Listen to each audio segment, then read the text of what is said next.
지난주에 우리가 예레미야를 통해서 예루살렘이 얼마나 큰 위기를 겪고 있었는지 살펴보았고요. 오늘은 그와 유사한 시절에 활동했던 선지자 에스겔을 통해서 그 말씀을 또 한번 보고자 합니다.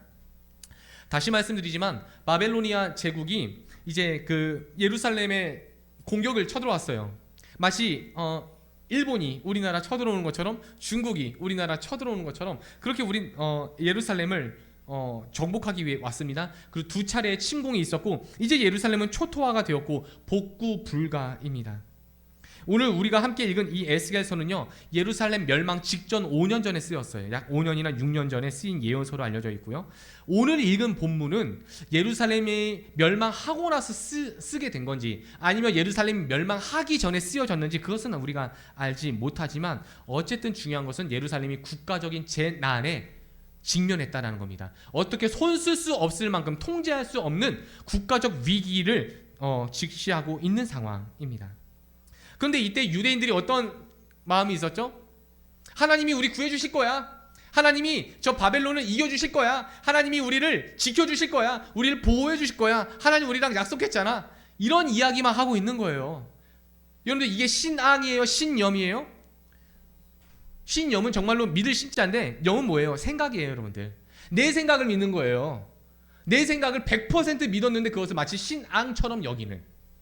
유대인들이 그랬다고요, 여러분들. 하나님 날 구해주실 거야. 하나님 날 보호해주실 거야. 하나님 이기게 해주실 거야.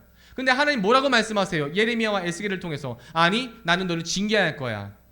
너 좀 매 좀 맞아야겠어. 매를 맞고 나서 내가 너를 다시 회복시켜 줄게. 이 말씀하시거든요. 근데 듣질 않아요. 우리는 어때요, 여러분들? 우리도 그러한 상황이 굉장히 많다니까요. 하나님 우리 지켜주실 것 같아요. 하나님 우리 보호해 주실 것 같아요. 이 얘기가 어디서 있냐면요, 내가 지금 비록 지금은 어렵지만 하나님 날 구해 주실 것 같아. 이 어려운 경제적인 상황에서 날 반드시 건져 주실 거야. 이 어려운 질병의 상황에서 날 건져 주실 거야. 이 어려운 관객의 어려움으로부터 날 건져 주실 거야. 그런데 우리가 이렇게 내가 만든 신념으로 믿기 이전에 하나님이 나에게 뭐라고 말씀하셨는지를 먼저 아는 것이 중요하지 않을까요? 내가 만든 하나님, 내가 만든 하나님의 음성이 아니라 정말로 하나님 내게 뭐라 말씀하시는가? 오늘 우리 4절 말씀 한번 읽어보죠. 30장 4절입니다. 시작.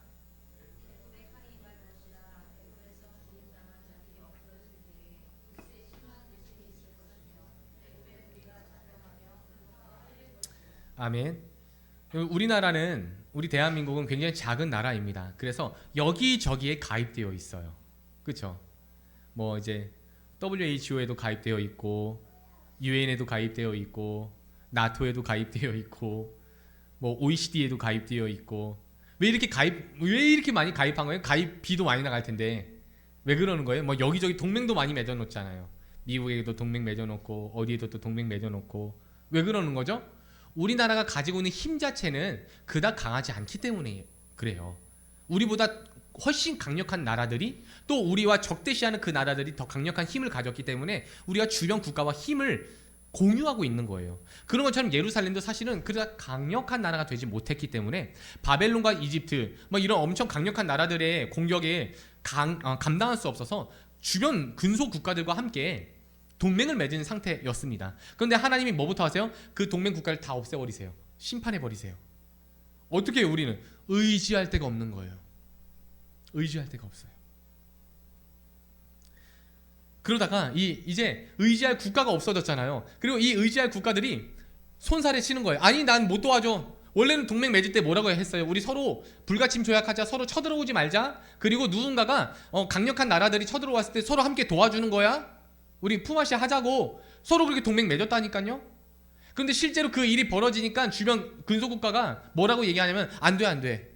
우리도 일이 있어서 도와주지 못하겠어. 이렇게 손살이 치는 거예요. 여러분들 얼마나 배신감이 느껴질까요? 얼마나 상실감이 느껴질까요, 여러분들? 그럼 예루살렘이 지금 이런 입장이에요. 지금 옆에 동맹 맺은 국가들이 다 안 도와주겠대요. 그럼 예루살렘이 이제 어떻게 해야 돼요? 다 안 도와준다고 하면은?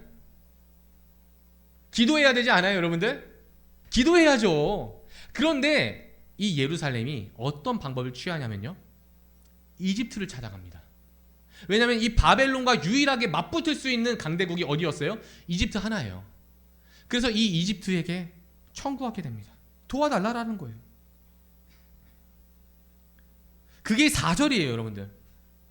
이집트한테 도와달라고 했더니 하나님이 이제는 이집트를 멸망시키겠대요. 굉장히 무서운 일입니다. 예를 들어볼게요. 빚이 굉장히 많아졌어요. 빚이 굉장히 많아져갖고 제가 어떻게 하냐면은 사람들을 찾아가서 계속 도와달라 합니다. 그랬더니 하나님께서 어떻게 하냐면 그 사람과의 관계를 끊어버리게 해요. 그 사람이 더 이상 돕지 못하게 만들어버려요. 또 다른 기관에 갔더니 하나님께서 그 기관을 파산시켜버려요. 계속 내가 하는 일들을 막으신다니까요. 이게 무슨 뜻일까요, 여러분들? 자꾸만 내가 다른 것을 의지하고 자꾸만 내가 다른 방법을 취하려고 할 때마다 하나님 다 커트하고 막아버리시고 그것을 아예 그냥 뭉개버리시는 거예요. 이유가 뭘까요? 뭐 하라는 걸까요, 이거는? 하나님 의지하라는 거예요. 물론 여러분들 기도만 해서는 안 돼요. 그런데 기도가 최우선이 되어져야 합니다.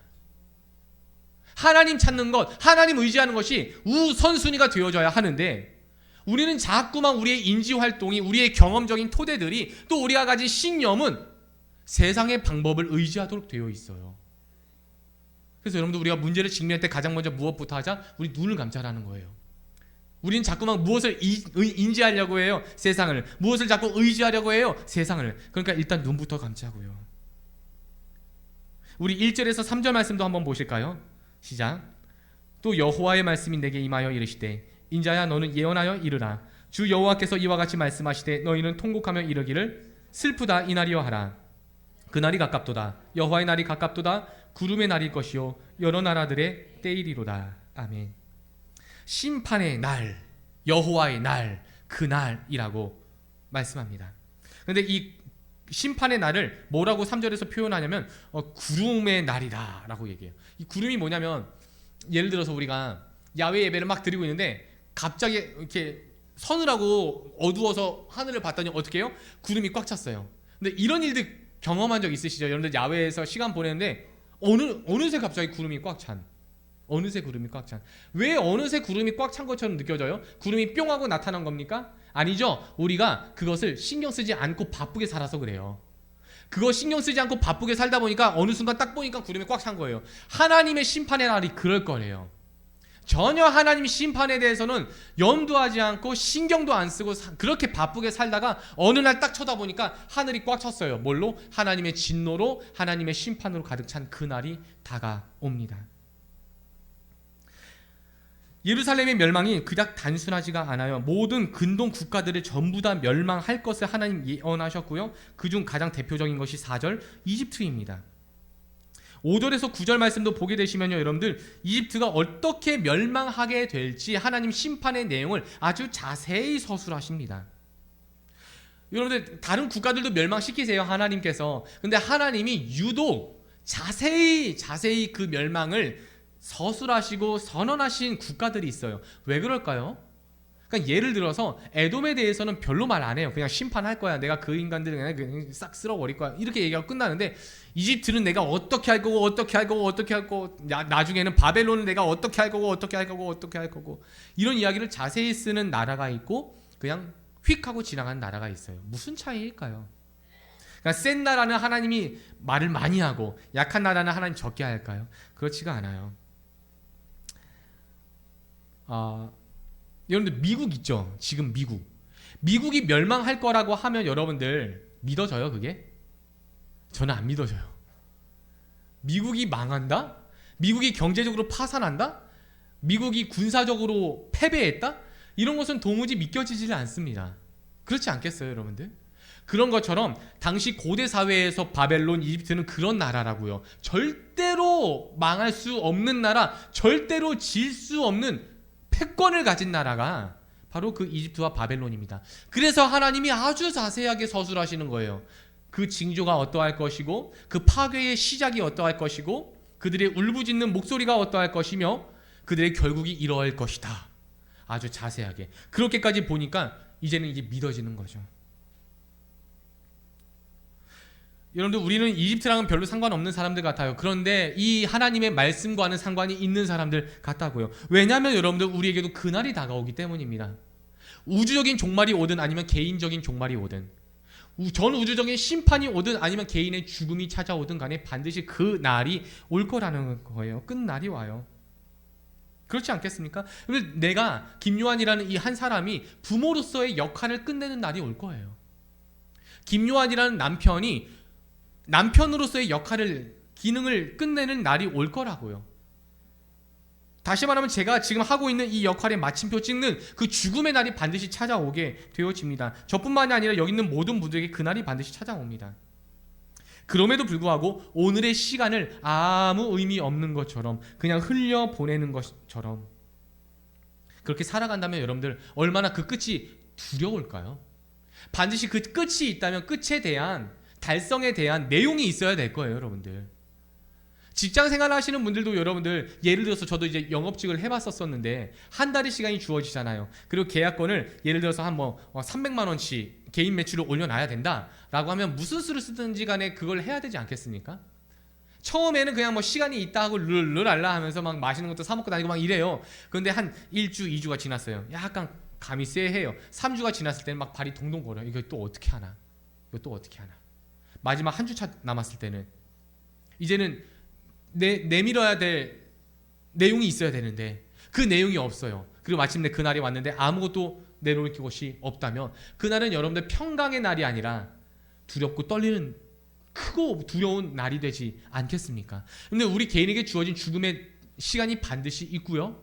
그 죽음의 때에 우리가 내놓아야 할 내용들을 청구하는 누군가가 계십니다. 보여라라고. 여러분들 보일 것을 준비하시라고요. 오늘부터 준비하시라고요. 내가 어제까지 아니 1시간 전까지만 해도 혹시 준비되지 않았다면 지금부터라도 준비하시는 여러분들 되길 축원합니다. 왜냐하면 여러분들 하나님께서 스스로를 표현하실 때 영원하신 하나님이래요. 이건 여러분들 시공간적으로 영원하다는 뜻이 아니에요, 여러분들. 0 곱하기 10이 얼마예요, 여러분들? 0 곱하기 1200은 얼마예요? 그렇죠? 그러니까 이 0은요 없는 수가 아니라 무한의 수예요. 그래서 무에서 유가 창출되었다라는 수학적 개념이죠. 무 0에서 1이라는 유가 시작되어졌다고요. 그래서 그 무로 흡수될 때마다 그냥 0이 되어져 버리는 거예요. 그런 것처럼 여러분들 하나님이 영원하시다라고 말했을 때 그것이 하나님의 시공간적으로 영원하다는 뜻이 아니라 시간의 창조자란 뜻이에요. 시간에 종속되지 않는 분이란 뜻입니다. 이 말은요 다시 말하면 우리 이런 거 있죠. 야, 시간이 약이야. 이런 얘기 해본 적 있으세요? 또는 들어본 적 있으십니까? 근데 시간이 가지고 있는 능력이 아니라 그 시간을 통해 일하시는 분이 하나님이시기 때문에 시간이 약이 되는 경우도 있고 시간이 때때로는 독이 되는 경우도 있습니다. 그 하나님이 시간을 창조하셨고 그 하나님이 시간을 통제하고 계시기 때문에 반드시 우리 개인에게 주어진 시간과 때마다 하나님이 요구하시는 계획과 의미가 있다고요. 하나님의 뜻이 있다고요. 오늘 이 말씀이 주는 첫 번째 영적 교훈이 바로 하나님의 때입니다. 하나님의 시간이에요. 하나님이 우리의 시작을 만드셨고 하나님께서 우리의 마지막을 예비하셨다면 그 중간의 서정 속에서도 하나님의 의도하신 바가 있지 않겠습니까? 그러니까 이걸 여러분들 너무 깊게 또 따져보셔도 안 돼요. 아, 이 사람을 만나게 할까? 아니면 하나님 저 사람을 만나게 할까? 내가 이 직장을 가야 될까? 저 직장을 가야 될까? 아, 내가 오늘은 밥을 김치랑 한 숟갈 먹어야 될까? 아니면 무김치랑 한 숟갈 먹어? 이런 게 아니라고요. 여러분, 그건 다 자유예요. 그건 자유예요, 여러분들. 하나님이 우리에게 주신 선물이고 자유이고 그것에 대한 책임도 우리가 지는 겁니다. 예를 들어서 우리가 고구마를 먹고 체해버렸어요. 아, 하나님께서 왜 고구마를 창조하셔갖고 또 그 고구마를 오늘날 나로 하여금 먹게 하심으로 인하여 나로 하여금 이 복통을 누리게 하는가?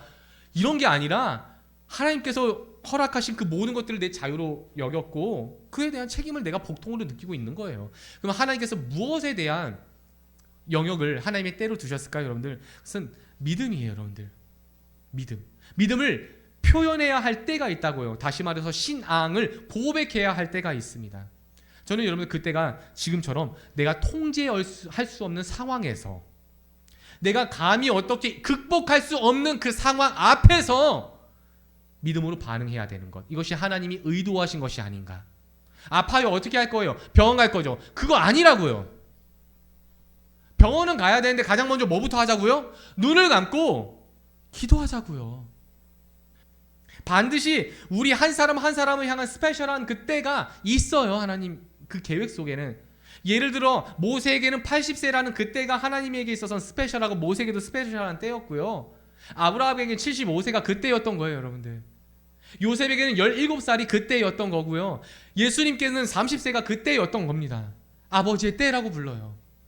그런 것처럼 우리 모두에게도 그때가 있어요. 숫자로 표현하자는 거 아니에요. 근데 그때가 왔다면, 그때가 느껴진다면 지금 우리가 반응해야 될 것은 믿음의 순종인 것입니다. 1849년에 러시아 광장에서 사형이 집행되어집니다. 거기에 젊은 사형수가 있었는데요. 이 사형수에게 사형을 집행하려고 하니까 이제 5분의 시간이 주어졌어요. 공개적으로 많은 사람들이 그 사형을 지켜보고 있어요. 물론 이 사형수가 이 사람만 죽는 건 아니었어요. 이제 33명이 함께 죽는 사형의 시간입니다. 근데 이 사형을 집행하는 집행관이 5분을 줬어요. 그대에게 5분을 주겠다. 5분 동안 하고 싶은 말을 하라. 근데 이 사형수가 고민을 해요. 이 5분을 어떻게 써야 될까? 여러분들 한번 상상해 보세요. 정말로 목에 이제 이 동아줄이 걸려 있고 5분 후에 이제 나는 디딤돌이 없어져요. 무슨 말을 해야 될까요? 먼저 가족들이 생각났대요. 이 사형수는 가족들이 생각나서 가족들을 향해서 어떤 이야기를 했대요. 그리고 곁에 있는 아는 사람들에게 인사를 했대요. 그동안 내가 잘 못했던 사람들에게 인사를 했대요. 그리고 나서 남은 시간 동안에 이 곁에 있는 사형수에게 인사를 했대요. 그리고 나서 시간을 봤더니 3분이 남았대요. 3분이 남아갖고 이제 뭘 해야 될까 하고 곰곰이 이제 눈을 감고 생각해 보는 거예요. 그런데 아무것도 떠오르지 않더래요. 3분 후에 나는 죽는구나. 그런데 3분 후에 3분 이거 어떻게 써야 되지? 왈칵 눈물이 쏟아지더래요. 막 엉엉 울었대요. 그 시간에 할 수 있는 말도 없고 하고 싶은 말도 없고 아무것도 떠오르지 않는 자신을 보면서 엉엉 울었대요. 만약에 나한테 조금만 더 시간이 주어진다면, 만약에 나한테 한 번만 더 기회가 주어진다면 나 두 번 다시는 그렇게 인생 안 살 텐데. 근데 아십니까 여러분들? 놀랍게도 러시아 황제의 사명권이 그때 딱 주어졌대요. 지금 있는 사형수들 면제. 정말 기적같이 사형 집행 중지 명령이 내려서 이 사형수가 살게 됩니다. 여러분들 잘 아시는 죄와 벌, 이 소설을 쓰신 도스토옙스키가 바로 그 사람이에요. 그 소설이 그냥 나온 게 아니에요, 여러분들. 그 사형수가 그 기적을 맛보고 본인은 그렇게 표현하고 있어요. 죽는 그 순간까지 그 3분을 잊어본 적이 없다고. 그래서 여러분들 그 도스토옙스키는 그 날이 언젠간 반드시 찾아올 걸 늘 기억했대요. 그 날이 언젠진 모르겠는데 그 날이 반드시 올 거라는 걸 알았기 때문에 한 날을 꽉꽉 채워가며 살았다고 합니다. 러시아의 대문호가 된 것은 그냥 된 게 아니에요, 여러분들. 그 죽음을, 그 기적을, 그리고 그 또 한 번의 기회를 얻어본 사람이 누릴 수 있었던 행복이었던 것입니다. 근데 죽음의 때만이 아닌 것 같아요. 우리 삶의 서정 중에서는요, 하나님이 준비하신 무언가 특별한 때가 있어요. 그 때를 붙잡을 수 있는 저와 여러분들에게 축원합니다. 근데 여러분들 그때는요, 눈으로 안 보여져요. 뭔가 막 하나님이 뭔가 일하시는 것 같다, 하나님이 몰고 가시는 것 같다, 이런 게 아니라고요, 여러분들. 그때가 가장 넘어지기 쉬운 때예요. 우리의 눈은요, 제가 이 예를 잘 많이 드는데, 여러분들 빛이 우리가 볼 때는 여러 가지 색깔이 있잖아요. 근데 원래 빛은 삼색이라죠. 삼원색이라고 부르잖아요. 빛은 딱 세 가지밖에 없대요. 특별히 지금 우리는 백열등을 보고 있는데 하얀색 빛은 없다고 해요. 그냥 우리 눈이 하얀색으로 보고 있는 거래요. 더 볼 수가 없어서. 또 아시겠지만 이 전구가 죽을 때쯤에 어떻게 해요? 깜빡 깜빡 깜빡 이러죠. 왜냐하면 지금 이 전구가 우리 눈으로 볼 수 없을 만큼 바다다다다다다다닥 하면서 빛의 속도로 움직이고 있대요. 단지 우리 눈에는 정지 상태로 보이는 건데 엄청난 움직임이 있는 거예요. 그런데 얘가 죽을 때쯤에는 그 움직임이 잠깐 멈추는 게 보이는 것 뿐이죠. 그런 것처럼 여러분들 우리가 마술쇼 본다고 할 때 좌우편으로 보고 막 어떻게 눈을 막 뒤집어 까도 속아요, 안 속아요? 속아요. 여러분들 그런데 우리는 뭐라고 얘기해요, 늘? 내가 눈으로 보기 전에 믿지 못하겠다. 이런 얘기나 한다니까요. 얼마나 어리석은 이야기입니까? 마술사 하나 갖다 놓고도 맨날 속는 게 눈이라고요. 지금도 바라보는데 하얀색으로밖에 안 보여요. 삼원색이라고 부르는데 알면서도 보인다니까요, 그렇게 밖에는. 그래서 여러분들 우리가 눈을 의지할 것이 아니라 우리 눈 너머를 볼 수 있게 하시는 하나님 바라볼 수 있는 믿음의 영안 갖길 축원합니다. 30장 10절에서 19절 말씀 기니까 생략할 텐데요. 이 모든 말씀을 보시면 또 이집트 얘기를 또 해요. 아니 앞서서 이집트가 멸망을 어떻게 받을지 얘기하셨으면 됐지 왜 또 얘기해? 하나님 약간 꼰대신가? 왜 두 번이나 똑같은 얘기를 하냐고 이렇게 이야기할 것 같아요. 근데 분위기가 좀 달라요. 앞서 절에서 이집트가 어떻게 심판당할 것이다, 이놈들이 어떻게 멸망당할 것이다 이렇게 얘기했는데 10절에서 19절은 얘기가 좀 달라요. 10절 한번 읽어보죠. 시작. 네, 거기까지만 보시고요. 12절도 보세요. 시작. 네, 거기까지. 13절 보세요. 시작. 네, 거기까지. 14절도 보세요. 시작. 네, 15절, 16절, 18절, 19절. 내가. 지금 주어가 자꾸 붙어 있어요. 누구예요? 내가예요. 지금 이 바벨론이 이집트를 멸망시키는 것처럼 뭐가 보여요? 나의 눈은 바벨론이 이집트를 멸망시키는 것처럼 보여요. 내 눈으로 보기에는 바벨론이 예루살렘을 멸망시키는 것처럼 보여요. 그런데 알고 보니 이집트를 멸망시키고 예루살렘을 멸망시키는 것이 바벨론이 아니라 누구다? 나다. 하나님이라는 거예요, 여러분들. 하나님이다. 바벨론 아니야. 느부갓네살 왕이 아니야. 세상에 강력한 무기가 아니야. 내가 그러는 거야. 내가 바벨론을 도구 삼아서 하고 있는 거야. 하나님이에요, 여러분들. 이 이야기가 우리의 이야기로 들어오면 어떨 것 같으세요? 내가 어떤 이상한 병이 있어요. 이상한 병이 있어서 고쳐지질 않아요. 자, 그때 우리가 어떻게 생각하겠어요? 아, 이래서 병이 걸렸어, 저래서 병이 걸렸어, 이렇게 얘기할 수도 있겠는데 때때로는요, 하나님이 의도하신 것이 있을 수 있다는 거예요. 경제적으로 너무나도 이 경제적인 부분이 해결이 안 돼요. 자꾸만 다른 거 의지하려고 하는데 의지하는 것도 퇴로가 차단돼요. 내가 잘못해서 그런 것 같고 뭐가 어떻게 된 것 같은데 알고 보니 누가 그러고 있는 거래요? 내가 그러고 있는 거야. 자꾸 그런 말씀하세요. 관계마다 뭐가 자꾸 안 돼요. 하던 일이 자꾸 막혀요. 내 능력이 부족한 거예요? 사회가 부조리한 거예요? 아니면 운이 안 좋았어요? 아니래요. 누가 하고 있는 거래요? 하나님이 그러고 있는 거래요. 하나님이. 이유가 뭘까요, 여러분들? 왜 하나님 자꾸만 내가 하는 일 방해하시는 거예요? 왜 하나님 자꾸만 내 인생을 이렇게 막으시는 거예요? 이유는 하나예요, 여러분들. 내가 여호와인 줄 알라. 내가 너의 하나님인 줄을 알라라고 말씀하는 거예요, 여러분들. 그 문제는 나만이 해결할 수 있어. 네가 의지해야 할 것은 나야.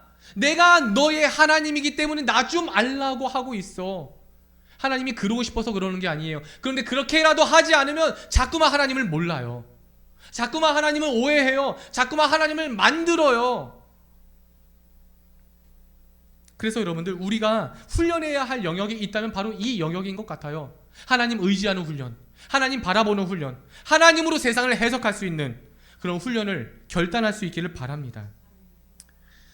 제가 청년 연합 사역을 이루어 가면서 촌놈 주제에 지금 이제 강남대로로 어쨌든 한 달에 한 번씩은 가게 됐어요. 그래서 이제 양재동 거리를 가다 보니까 왕복 8차로 보통 그런 것 같아요. 눈 힐끔힐끔 봐도 왕복 8차로 보통 아니면 막 14차로 이렇게 벌어져 갖고 막 어마어마하게 크더라고요. 그러다가 다시 집으로 돌아오는 오남리는 왕복 3차로 막 이래요. 여러분들, 왕복 14차로가 좋은 거예요? 왕복 3차로가 좋은 거예요? 질문이 좀 바보 같은 거예요. 내가 가는 방향에 따라서 달라지는 거죠. 우리 가운데서는 아직 그 명절 중에 명절이 되면은 먼 귀성길을 가시는 분들이 있으세요. 고향길 가시는 분들이 계십니다. 그럼 저도 이제 저희 할머니 계실 때는 이제 저희 인천도 가고 막 멀어봐야 인천 정도였는데, 인천도 여기서 저기 어디죠? 저희 수색동이었던가요? 하여튼 뭐 거기까지 가는데도 한 3시간 걸리고 막 그러더라고요. 명절 때는 한 시간이면 가는데. 그럼 꽉꽉 막혀 있잖아요. 여러분, 보통 이 고향 가는 길은 꽉꽉 막히지 않나요? 어때요? 막 답답하고 짜증나고 이거 뭐 언제까지 이러고 있어야 되나 막 이런 게 와요. 이게 현타가 좀 온다고요. 근데 옆에 이제 서울 가는 차로 보면 좀 어때요? 그 길들이 쌩쌩 지나가요. 막 완전 막 프리패스, 하이패스예요. 막. 그럼 그때마다 그냥 유턴해서 그냥 저쪽 길로 가버리시고 막 그래요. 근데 만약에 진짜로 야, 나는 여기서 답답해 죽겠는데 저기는 왜 이렇게 뻥뻥 뚫려서 쌩쌩 달리냐? 아이고, 나도 못 참겠다 해서 유턴 빡 틀어버려갖고 그 길 가는 사람 있어요, 없어요? 아유, 무슨 고향은 무슨 고향? 야, 내년에 또 있어. 추석이 뭐 우리 마지막이야? 내년에 또 있어. 야, 내년에 가면 유턴해 버리는 사람이 있어요, 없어요? 없어요. 왜냐면은 내가 지금 가야 할 목적지가 어디예요? 고향인 거예요. 그래서 그 답답함을 참고요. 그 막 짜증을 참고요. 그 어려움을 참는 거예요. 왜요? 내 목적지가 정해져 있는 길이기 때문이에요, 여러분들. 그렇기 때문에 여러분들, 우리에게 주어진 길이 있다면, 남들은 막 시원시원하게 뭐 출세길로 갈고 막 연봉이 올라가고 뭐 성공하는 것 같고 화려한 길을 걷는 것 같대요. 근데 그 길은 내 길이 아닌 거예요, 여러분들. 반대 차선인 거예요. 우리는 지금 하늘 본향 가는 거잖아요. 명절에 지금 명절에 주의 날에 우리가 주의 나라로 가는 거잖아요. 그 길이 조금 꽉꽉 막히고 길이 좁고 협착하고 그래서 막 답답하고 짜증날 수 있어요. 그 길이 조금 울퉁불퉁할 수 있어요. 낯설 수 있다고요. 그런데도 가야 할 이유가 있다면 가는 거예요. 이유가 있다면. 근데 알라딘 아시죠? 우리 아이들하고도 저도 알라딘 영화를 몇 번씩 봤는데, 근데 알라딘 이야기에서는 알라딘이 유명해요? 아니면 누가 더 유명해요? 지니가 더 유명해요. 그냥 그 제목을 그냥 지니로 정했어야 돼요. 아니면 램프의 요정 막 이렇게 정했어야 돼요. 근데 왜 지니가 더 유명합니까? 알라딘보다? 알라딘이 주인공인데 왜 지니가 유명해요? 초능력을 갖고 있잖아요. 뭐죠? 뭐든지 소원 세 가지 다 들어준대요. 그래갖고 막 이 손으로 이렇게 막 램프를 비비면은 막 지니가 와허허허 주인님 부르셨습니까? 해갖고 막 소원이 무엇입니까? 해갖고 아, 내 소원은 말이지 하면서 얘기하면 다 들어줘요. 여러분들 혹시 한번 눈을 좀 감아주세요. 눈을 쫙 감아주시고, 눈 뜬 분 없으시게 딱 감아주시고, 자, 지니가 나타났어요. 지니가 나타나서 주인님 소원 한 가지를 들어주겠습니다 라고 이야기합니다. 그리고 진짜로 이루어진대요. 자, 지니가 소원을 이루어준다고 할 때, 자, 나는 지니에게 소원을 빌지 않고 하나님께 그대로 기도하리라 라고 하시는 분들만 손 들어주세요. 나는 그냥 기도할 거다. 네, 손 내려주세요. 자, 눈 떠주세요. 자, 저기 앞으로는 램프를 사세요, 여러분들. 자, 우리의 마음이 사실 이래요, 여러분들. 소원이 이루어지겠다는데 무슨 하나님?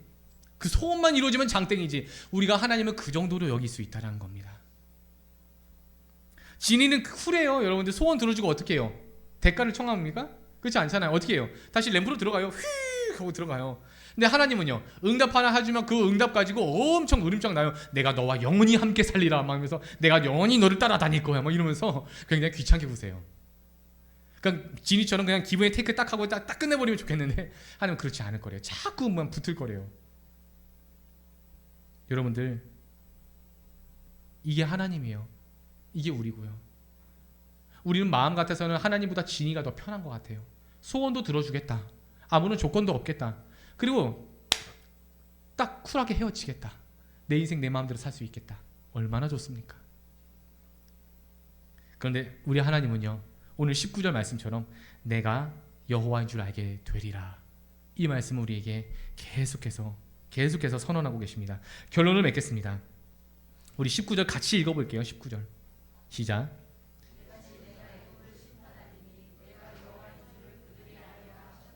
아멘. 에스겔서에서는 이 선언이 56번 나옵니다.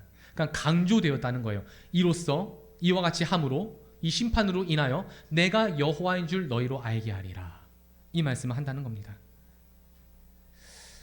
예언서에서 자주 등장하는 이 하나님의 자기 계시는요, 늘 징계와 심판에서 나타납니다. 내가 하나님인 것을 너희가 어떻게 알게 될 것이다? 징계와 심판을 통해 알게 될 것이다. 제가 지난주 오후에 공감 예배 때 물어봤었어요. 여러분들 혹시 하나님께 매를 당한 적 있으신가요? 하나님께 징계받아 본 적 있으신가요? 했더니 거의 대부분 잘 모르겠대요. 근데 여러분들 아십니까? 구약 성경에서는요, 매 없이 하나님을 하나님으로 아는 분들이 거의 없어요. 그러니까 둘 중 하나인 거예요. 우리가 아직도 하나님 잘 모르는 경우일 수 있어요. 하나님 매를 안 됐다? 신약 성경에서도 뭐라고 얘기해요? 하나님은 사생자한테는 매를 안 된대요. 그런데 하나님 자녀에게는 매를 된대요. 그럼 내가 아직 하나님 자녀가 못 됐다는 뜻일 수도 있어요. 굉장히 무서운 이야기지만. 자, 두 번째 또 있어요. 내가 매를 맞고 있는데 내가 지금 징계를 당하고 있는데 그게 하나님이 주신 징계인 걸 못 알아봐요. 그냥 세상의 부조리, 내가 운이 안 좋았어, 누구 때문이야, 누구 탓이야, 이것만 하고 있느라 하나님의 징계인 걸 알지 못하는 사람들도 있을 수 있습니다. 근데 여러분들 더 크게 이 하나님의 징계, 이 하나님의 심판, 이것을 우린 피할 수 없는데, 이것을 우리는 그냥 받아들일 수밖에 없는데, 이것을 온몸으로 막으신 이가 있으세요. 예수 그리스도이십니다. 우리가 혹시 비가 오고 있는데 비를 맞지 않았다면, 내 손에 우산이 없는데 내가 비를 맞지 않았다? 옆에서 누가 우산을 쓰여주고 있는 것이에요. 예수님께서 하나님의 모든 진노와 분노, 그 심판과 징계를 그 온몸으로 막아내신 겁니다. 우리가 징계를 받지 않은 게 아니에요. 예수께서 대신 징계를 받음으로 우리가 나음을 입은 것입니다. 그래서 우리는요, 그 하나님을 크고 두려운 하나님인 것을 알아야 하지만 그 예수 그리스도에 대한 영원한 사랑에 대해서 감사할 줄 알아야 할 것입니다. 사랑하는 성도님들, 하나님 의지하십시오. 기도하기에 힘쓰시고요, 반드시 이 부분을 기억하세요. 내 삶 속에서 발생하는 어려움들은 현실적인 문제가 아니에요. 사회학적인 부조리가 아닙니다. 호르몬의 변화가 아니라고요. 세대적인 충돌이 아니에요. 이런 식으로만 해석하지 마시고 그 어려움을 우리에게로 가지고 오신 주님 바라보길 축원합니다. 그렇게 그 주님 다시 마주하게 될 때, 하나님의 하나님 되심을 알게 될 때, 그때부터 그 문제와 고통을 구원하시고 해결하시는 그 주님을 보게 될 줄로 믿습니다.